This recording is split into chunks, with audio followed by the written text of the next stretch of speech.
So a critical contest in the Badger State. We continue the conversation with Charleston County GOP Chair Larry Krabrowski, as well as Charleston County Democratic former party chair Richard Rissick. Good to see you, Larry. Good to see both you guys. I appreciate you taking the time. Wisconsin. Thank you for having us. Is this a turning point in the election? What are we going to know come tonight? Well, Brian, it's a very exciting night, and there is a lot at stake because you have to have 1,237 delegates to win the Republican nomination. That's a majority plus one. And if Trump doesn't win tonight, it's a very difficult road for him. I think he'd have to win 70% of the remaining delegates. And even if he wins tonight, he has to win something like 2/3. Right.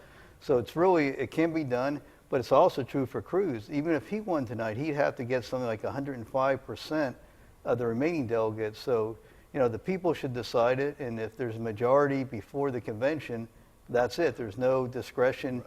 And of course, if there's not, then we go in uncharted territory. Yeah. But in your mind, a contested convention is what we're going to see in Cleveland.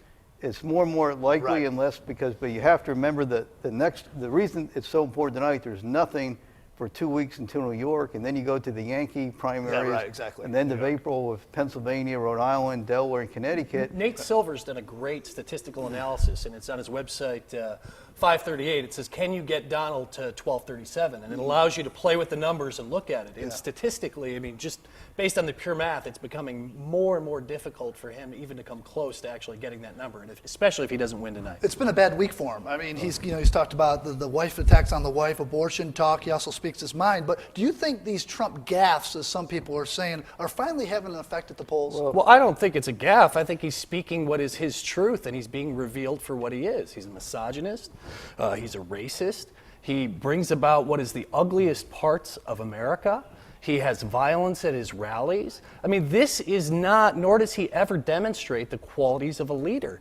He speaks and says one thing, then does another, and is perpetually changing opinions. And when he's caught and somebody pins him down, and for example, when he says that women should be punished for exercising their constitutional rights, then suddenly he changes his opinions.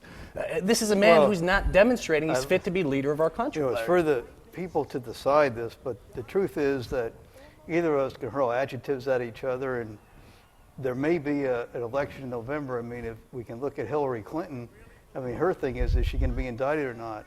And, on my side, no Republican's going to vote for Hillary. The danger is they'll sit home. And if you look at contempt for the average person, she's the Leona Helmsley of politics. You remember she's the billionaire hotel person who said taxes are for the little people.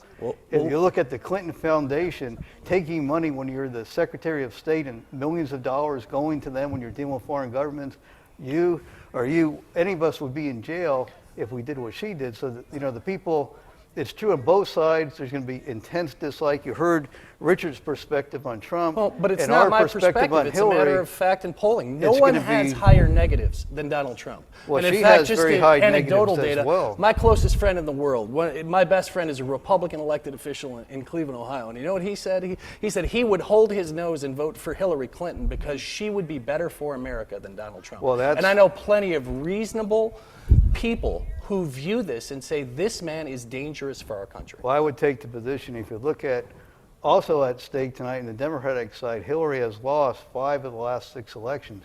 She does well in states that every Democrat's going to win.